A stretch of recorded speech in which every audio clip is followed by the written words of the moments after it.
Good afternoon to all of you. Today I am presenting the PPT of Intellectual Property Rights (IPR) legal things. Intellectual property में बात करेंगे हम। Basically होता क्या है, आपकी जो दिमाग की उपज होती है उसको बोलते हैं हम इंटेलेक्चुअल प्रॉपर्टी। अब इसको आपको राइट कराना है, इसके बारे में हम जानेंगे। होता क्या है बेसिकली, आपने कोई चीज क्रिएट की गई हो वो आपके इंटेलेक्चुअल प्रॉपर्टी के अंदर आएगी। आपने कुछ आर्टिस्टिक चीजें हैं वो सभी इसके अंदर की जाएगी। जैसे सॉन्ग हो गया, आपका कोई म्यूजिक हो गया, आपका यूट्यूब का कंटेंट हो गया, आपका पेंटिंग हो गई, ड्राइंग हो गई, फोटोग्राफी हो गई। इन सभी चीज़ों को इंटेलेक्चुअल प्रॉपर्टी जो आपके दिमाग की उपज है उसके अंदर इंक्लूड किया जाएगा। इसके बाद हम बात करते हैं डिजिटल टेक्नोलॉजी चीज़ें। मोबाइल ऐप हो गया, उसके अंदर आपके सॉफ्टवेयर आ जाएंगे, गेम्स आ जाएंगे, और बिजनेस ब्रांडिंग की चीज़ें जिसमें आपकी कंपनी का नेम होगा, ब्रांड नेम होगा, लोगो हो गया, आपका प्रोडक्ट नेम होगा, बिजनेस का कोई आइडिया। कभी कभी ये इनडायरेक्टली भी होता है। अब इसमें बात करेंगे हम आगे साइंटिफिक एंड इनोवेशन चीज़ें। इसमें आपका न्यू फॉर्मूला हो गया, मेडिसिन हो गया, आपकी कोई केमिकल हो गया, न्यू मशीन हो गई, न्यू टेक्नोलॉजी हो गई, रिसर्च पेपर हो गया, न्यू प्रोसेस हो गया, जो काम करने का एक नया तरीका है। इसके बाद हम बात करेंगे प्रोडक्ट रिलेटेड चीज़ें। प्रोडक्ट रिलेटेड चीज़ों में क्या इंक्लूड किया जाएगा, प्रोडक्ट का कोई डिज़ाइन जिसमें आपका कोई सेल हो सकता है, कोई लुक हो सकता है, यूनिक बोतल का डिज़ाइन हो सकता है, आपका फर्नीचर का डिज़ाइन हो सकता है, आपका क्लोथिंग डिज़ाइन हो सकता है, आपको ज्वेलरीज का डिज़ाइन हो सकता है। बेसिकली इसके अंदर जो कंसिडर किया जाएगा वो आपका डिज़ाइन कंसिडर किया जाएगा। जैसे आपने टार्जन मूवी देखी होगी, उसमें टार्जन मूवी के अंदर टार्जन कार का डिज़ाइन डेवलप किया गया, उसी के ऊपर वो फिल्म है टार्जन द वंडर कार। ऐसे ही आपके मसाला है, जो आपको कोई रेसिपी मसाला बनाया किसी रेसिपी के लिए सीक्रेट मसाला, तो आप उसको पेपर पेटेंट करा सकते हैं। इसके बाद हम बात करेंगे इंटेलेक्चुअल प्रॉपर्टी जो आपके दिमाग की मतलब कोई होती क्या है, कोई भी चीज जो कॉपी हो सकती है और जो आपने क्रिएट की है वो इंटेलेक्चुअल प्रॉपर्टी हो सकती है। इसके लिए आपको करना क्या होगा, तो सबसे पहले आपको जो आपका आइडिया है उस आइडिया को चोरी होने से रोकने के लिए आपको क्या करना होगा, कोड के अंदर जो भी आपका आइडिया है उसको सबमिट करना होगा। और उसके साथ साथ आपको कोड से आपको अप्रूवल मिलेगा। अप्रूवल मिलने के बाद में वो आपका एक राइट हो जाएगा, वो एक लीगल राइट हो जाएगा। आपकी उसके बिना मतलब आपकी लीगल परमिशन से उसको कोई भी नहीं कर सकता। इसके बाद मैं बात करूँगा definition of IPR. IPR are legal rights that protect certain of this human mind and exclusive ownership to the creator for a certain time.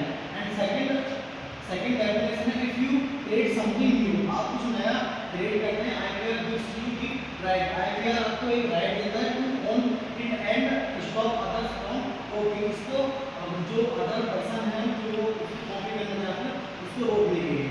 इसके बाद मैं बात करूँगा आपका प्रोटेक्शन देना। बेसिकली है क्या, पर्पस क्या है कि आपको प्रोटेक्शन देना, जो भी आपने चीज क्रिएट की है, इनोवेशन किया, डिजाइन किया, म्यूजिक को ब्रांड है, आईपीआर है, उसको एक लीगल ऑनरशिप देता है आपका आईपीआर। उसके बाद इससे क्या होता है कि आप कॉपी को रोक सकते हैं। इसके साथ साथ आप इनोवेशन को बढ़ाना चाहते हैं। इनकम का सोर्स, आईपीआर से आप अपनी इनकम को जनरेट कर सकते हैं, आप अपनी इनकम को बढ़ा सकते हैं, पैसे कमा सकते हैं।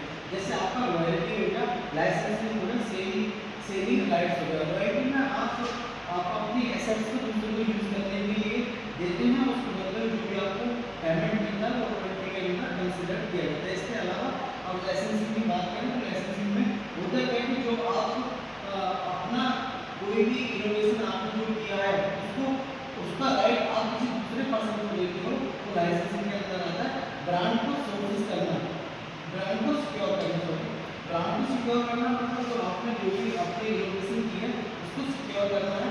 अपने कंपनी जैसे आपकी कंपनी का नाम हो गया, लोगो हो गया, या उसकी कोई रेपुटेशन होगी उसको प्रोटेक्ट करने के लिए। आगे हम बात करेंगे लेट डिस्कस सम केसेस। अब हम आगे बात करेंगे डिस्कशन करेंगे कुछ केसेस के ऊपर। जैसे जो आपका पेटेंट से रिलेटेड सबसे पहले केस के ऊपर बात करूंगा। आप सभी ने थ्री इडियट्स मूवी देखी होगी। उस थ्री इडियट्स मूवी जो थी वो इंस्पायर्ड थी आपके जो चेतन भगत का नॉवल था जिसका नाम था 5 सम वन, ठीक है, वो उसी से कॉपी की गई थी। तो उनका कहना क्या था चेतन भगत जी का? चेतन भगत जी का कहना था कि जो मैंने नॉवल थी, मेरा जो नॉवल है उससे इंस्पायर आपकी जो थ्री इडियट्स मूवी है, लेकिन उसमें मुझे जो है सही तरीके से एक एडवांटेज नहीं दिया गया। उन्होंने कहा कि प्रॉपर मुझे क्रेडिट नहीं दिया गया, फिल्म में उनकी स्टोरी का यूज किया गया। और प्रोड्यूसर विनोद चोपड़ा ने बोला राइट्स नहीं लिए गए थे, स्टोरी का सिर्फ बेसिक आइडिया यूज हुआ, पूरी स्टोरी नहीं यूज की। अब यही पॉइंट क्या बन के आता है? सबसे इम्पोर्टेंट पॉइंट ये था कि कोर्ट ने इनडायरेक्टली एक इम्पोर्टेंट प्रिंसिपल हाईलाइट किया, आइडिया और एक्सप्रेशन अलग होते हैं। Idea college life research students struggle copy नहीं हो सकता। उसके बाद expression exact story sense dialogue copyright के अंदर आता है। इसके बाद सेकंड केस आपका Coca Cola versus Bisleri international private limited. वो क्या था कि कोका कोला ने माजा ब्रांड खरीदा और लेकिन बिसलेरी ने उसका नाम यूज करके एक्सपोर्ट करना स्टार्ट कर दिया। कोर्ट में केस गया, कोर्ट में डिसीजन था कि ट्रेडमार्क ऑर्डर का फुल कंट्रोल होता है, इवन एक्सपोर्ट में भी वॉल्यूशन माना गया। ये वे जो थे ब्रांड नाम का मिसयूज कहीं भी लीगल नहीं है। इसके बाद थर्ड केस था आपका Cadbury and India limited versus Neeraj food products. क्या हुआ था कि एक कंपनी ने कैडबरी जेम्स जैसा एक प्रोडक्ट और पैकेजिंग बना दिया, मतलब ये आप देख रहे हैं कि जेम्स का प्रोडक्ट है और ऐसी ही सेम पैकेजिंग जेम्स बॉन्ड के नाम से बना दी थी। ये बेसिकली जो बनाई गई थी नीरज फूड कंपनी के द्वारा बनाई गई थी। दोनों में क्या थी? दोनों में जो पिक है वो एकदम सिमिलरिटी थी। इसी के लिए कोर्ट में केस गया, सिमिलर फूड देखने के लिए कोर्ट में केस गया और उसमें जो डिसीजन निकल कर क्या है कि भाई आपकी जो डिजाइन है वो एक जैसे नहीं हो सकती। इसमें कोर्ट ने कहा कि आपकी जो डिजाइन है वो एक जैसे नहीं हो सकते। इसके बाद फोर्थ केस है याहू और आकाश पाउडर। ये केस भी एक वेबसाइट से जुड़ा हुआ है। एक आदमी ने याहू इंडिया नाम का सिंगल वेबसाइट बना दिया और कोर्ट का डिसीजन में ये था कि डोमेन नेम भी ट्रेडमार्क की तरह प्रोडक्ट है, पब्लिक को कंफ्यूज नहीं कर सकते। और इसके बाद की इंटरनेट ब्रांडिंग भी आईपीआर में आता है, आईपीआर इंटेलेक्चुअल प्रॉपर्टी राइट्स। इसके बाद types of IPR types of IPR में हम बात करेंगे सबसे पहले पेटेंट्स की। पेटेंट्स वो होते हैं जिनको हम कुछ अपने इनोवेशन कर दिया, एकदम से आविष्कार ले करके कोई यूनिक चीज़ हमने बना दी, कोई मशीन की हमने यूनिक बना दी, उसको हम आईपीआर में पेटेंट के अंदर कंसिडर करते हैं। सेकंड है आपका trademarks, brand names and logos. जैसे आपका नाइक का एक ब्रांड है, ठीक है, नाइक का एक लोगो है, एप्पल का एक अपना गूगल लोगो है, माजा का एक पेप्सी का एक अपना लोगो है। तो इस तरह से जो भी लोगो आएंगे वो कंसिडर किए जाएंगे ट्रेडमार्क के। Third one copyrights, creative work. यदि आपने कुछ यूनिक वर्क किया है, आपने कुछ अच्छा वर्क किया है, तो आपके बिना परमिशन के उसको कोई भी यूज नहीं कर सकता, उसको बोलते हैं कॉपीराइट। और फोर्थ है इसमें आपका ट्रेड सीक्रेट्स, कॉन्फिडेंशियल इन्फॉर्मेशन। कोई चीज़ सीक्रेट है तो उसको आप ट्रेड में रखेंगे, कॉन्फिडेंशियल इन्फॉर्मेशन बिना किसी आपके परमिशन के यूज नहीं की जाएगी। इसके बाद हम बात करेंगे ट्रेडमार्क्स। जैसे आप अमूल को देखते हैं जिसमें आपकी एक प्यारी सी गुड़िया है, दी टेस्ट ऑफ इंडिया। इसके बाद में अमूल है, दी टेस्ट ऑफ इंडिया। और reputation protection for logos, brand names and slogans. Validity इसकी 10 साल की रहती है और 10 साल के बाद में इसको फिर से रिन्यूअल कराना होता है। इसके बाद हम बात करेंगे कॉपीराइट्स की। कॉपीराइट्स में आपने देखा है जिसकी एक बहुत बड़ी कंपनी है, जैसे चेतन भगत जी का एक एग्जाम्पल नॉवल है आपका friend. Reputation protection for books, music, films and software. इसकी वैलिडिटी लाइफ टाइम ऑथर, जो ऑथर है उसकी लाइफ टाइम में जीवन की लाइफ टाइम रहेगी या फिर 7 ईयर्स, जो कि पहले आ जाएगा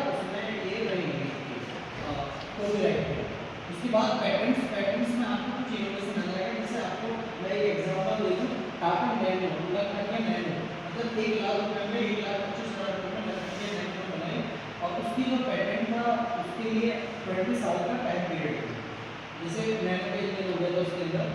इसके बाद जीआई टैग या ट्रेड सीक्रेट्स, इसमें क्या है कि आपके कुछ जीआई टैग मतलब कि लोकेशन से रिलेटेड रहेंगे, जैसे आपका भुजिया हो गया हल्दी रंग की, उससे पहले दार्जिलिंग चाय, ठीक है, तो ये जीआई टैग से रिलेटेड है जो इसमें प्रोटेक्ट किया जाएगा। हल्दी यहाँ की भुजिया रेसिपी वगैरह जो आपके जीआई टैग से रिलेटेड होते हैं उनको प्रोटेक्ट किया जाएगा। इसके बाद बात करेंगे हम ट्रेडमार्क के एग्जाम्पल। आप देख सकते हैं एप्पल का लोगो कुछ इस प्रकार है, नाइक का कुछ इस प्रकार है, और जो गोल्डन है उसका इस प्रकार है। इसके बाद हम बात करेंगे इंपोर्टेंस ऑफ आईपीआर। आईपीआर की इंपोर्टेंस क्या है? आईपीआर क्रेडिबिलिटी और इनोवेशन को इंक्रीज करता है, मतलब बढ़ाता है, इकोनॉमिक ग्रोथ को बढ़ाता है और कॉपिंग और प्राइवेसी को रोकता है, ब्रांड आइडेंटिटी को प्रोटेक्ट करता है, फेयर कंपटीशन इंश्योर करता है, नॉलेज शेयरिंग को प्रमोट करता है, इन्वेस्टर्स को रिवार्ड मिलता है, सोसाइटी को भी इससे बेनिफिट मिलता है। इसके बाद में हम बात करेंगे IPR law in India. IPR के अंदर भारत जो लॉ है, patent act 1970, trademark act 1999, copyright act 1957, design act 2000। IPR किसी इनिशियल को रजिस्टर करने के लिए जरूरी है real case, so it's important. Every company must protect it's IP. सभी कंपनी को जरूरी है क्या करना, अपना आईपीआर करना। योर आइडिया एक लोगो है, your idea is your wealth, protect it. जो आपका आइडिया है वो आपकी एसेट है, वो आपकी संपत्ति है, आप उसको प्रोटेक्ट करिए। ऐसे ही मतलब एक हमने लिस्ट में जो इनकम पॉइंट है परमिट कुमार को उन्होंने एक पेटेंट कराया जो कुछ इस तरह से दिखता है। उन्होंने अपने डिजाइन का पेटेंट कराया रिसर्च में, तो कुछ इस तरह से दिखता है जब आप आइडिया को फिल करते हो और उसके बाद में सर्टिफिकेट जनरेट होता है। Thank you.